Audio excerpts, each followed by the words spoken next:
What's up, everyone? Welcome to This Day in Philly Sports History for December 14th, 2022.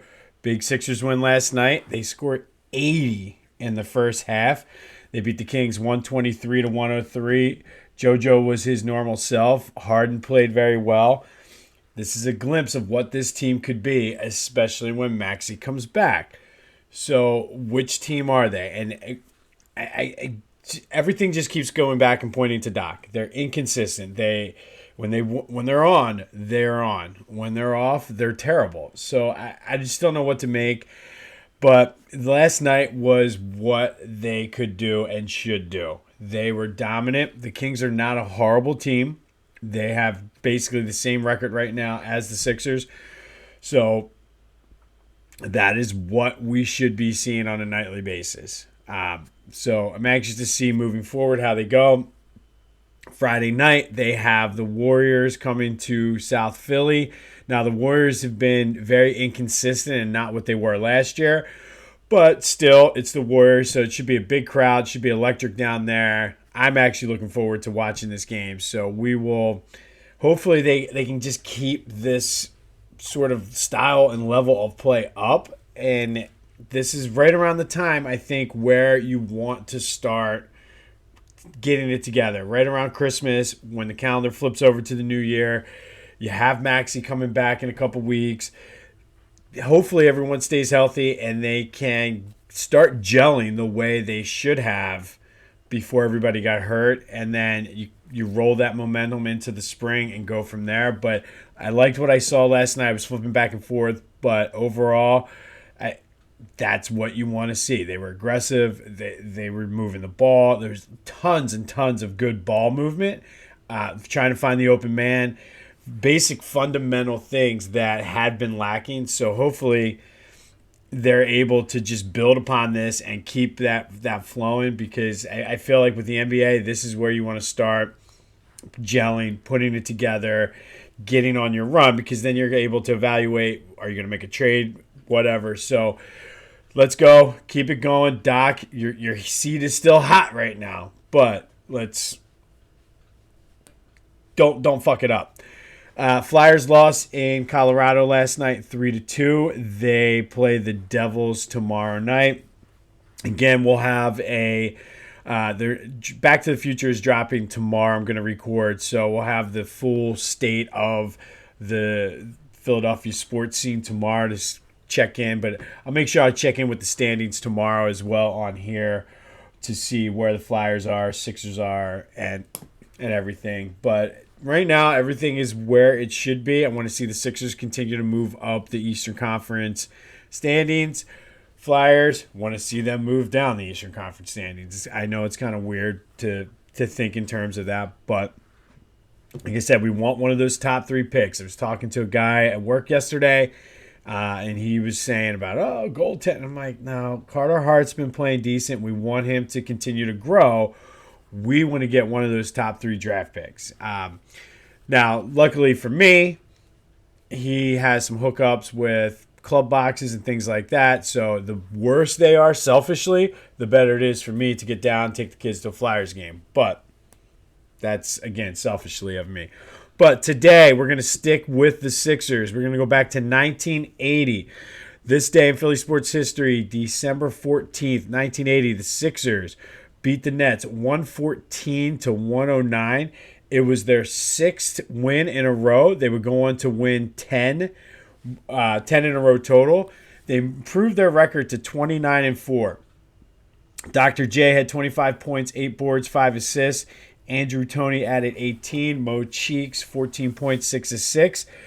On the other side for the Nets, future Sixer, I should say, Mike Jaminski dropped 29, including 15 of 16 from the free throw line. I remember Mike Jaminski as an injury-riddled older veteran, and everybody always talked about how good he was when the Sixers traded for him. But just wanted to throw that in there because there's a blast from the past. We did it with the Phillies the other day. And with the Sixers, Mike Jaminski is definitely one of those guys who I love to say his name, first of all. And when he was healthy, he wasn't that bad for the Sixers. Now, in this season, the 80-81 season, the Sixers also opened the season with a 12-game winning streak. So that's why their record was 29-4 at this point. They were the reigning Eastern Conference champs. They had lost to the Lakers the year before. That was the Magic Johnson year when he played center, dropped 42 points on them. And they just, for whatever reason, the Sixers always ran into ridiculous things back then. We talked about the 76-77 season, I believe it was, when they caught the Blazers when they were just hot. Like, so for whatever reason, they would just catch the teams just being ridiculous. But they actually, this season, they ended up 62-20.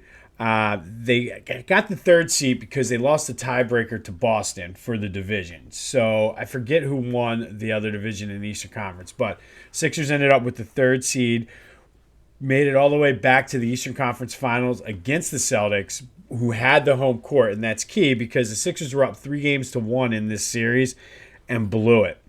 And I wonder if they had the tiebreak, if they would have been able to pull something off differently. The other thing is, this team now, after this, their psyche was starting to get a little damaged because this was not the first time they blew a lead. In that 77 finals against the Blazers, they were up 2-0. Portland caught fire behind Bill Walton, and they ended up losing 4-2. So I think psychology wasn't there. Like, Dr. J was phenomenal. He won the MVP in the 80-81 season. But I feel like mentally that team now, this is like they kept getting to the top of the mountain and getting pushed down. Almost like the old Price is Right game, cliffhanger, when it's like do, and then all of a sudden he falls off the cliff. That kept happening to this Sixers team.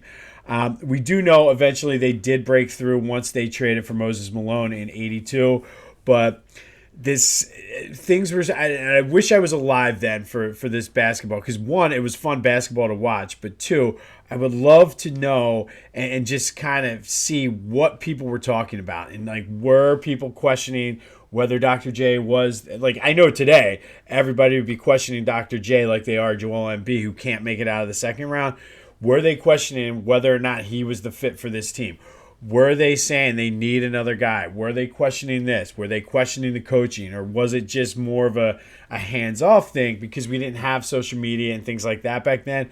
So I would love to know. But basketball-wise, you had the Lakers, the Celtics, the Sixers. Like, it was just I couldn't imagine how fun this would be to watch NBA basketball. But nevertheless, this day in 1980, the Sixers beat the Nets 114-109.